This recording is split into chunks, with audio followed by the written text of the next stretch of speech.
নমস্কার, আমি তানিয়া। আমার একটি নতুন রেসিপিতে আপনাদের সকলকে স্বাগত। আজ বানাবো পাহাড়ের একটি পপুলার ফুলের বড়া। কমেন্টে নিশ্চয়ই বলবেন এটা কি ফুল। চলুন শুরু করা যাক। প্রথমে ফুলগুলো ভালো করে ধুয়ে নেব। এখন ফুলগুলোর মাঝখান ফাটিয়ে সমস্ত শীষগুলো মানে পরাগগুলো বের করে ফেলে দেব এবং ভিতরগুলো ভালো করে পরিষ্কার করে নেব। একদিন আগের তোলা, তাই অনেকটা শুকিয়ে গেছে ফুলগুলো।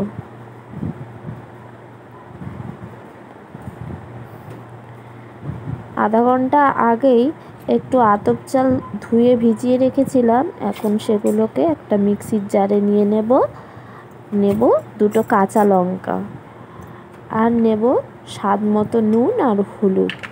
সমস্ত কিছুকে একটা ভালো ব্যাটার করে নেব।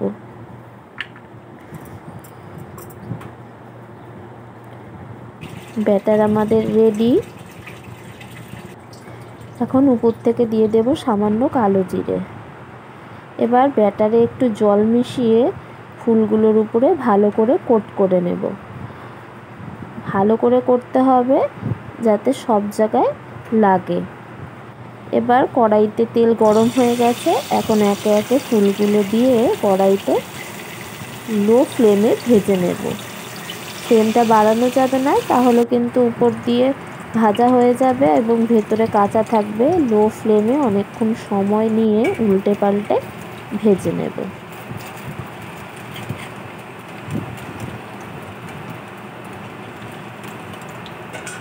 আশা করছি রেসিপিটা ভালো লাগবে। ভালো লাগলে লাইক এবং কমেন্ট করতে কিন্তু ভুলবে না। আর আমার চ্যানেলে যদি নতুন হয়ে থাকে, আরও নিত্য নতুন রেসিপি পাওয়ার জন্য চ্যানেলটিকে সাবস্ক্রাইব অবশ্যই করবেন। আর কমেন্টে কিন্তু অবশ্যই জানাবেন এটা কি ফুল। এটা কিন্তু আমাদের ওখানেও পাওয়া যায়, তবে পাহাড়ে এই ফুলের খাওয়ার প্রচলনটা একটু বেশি।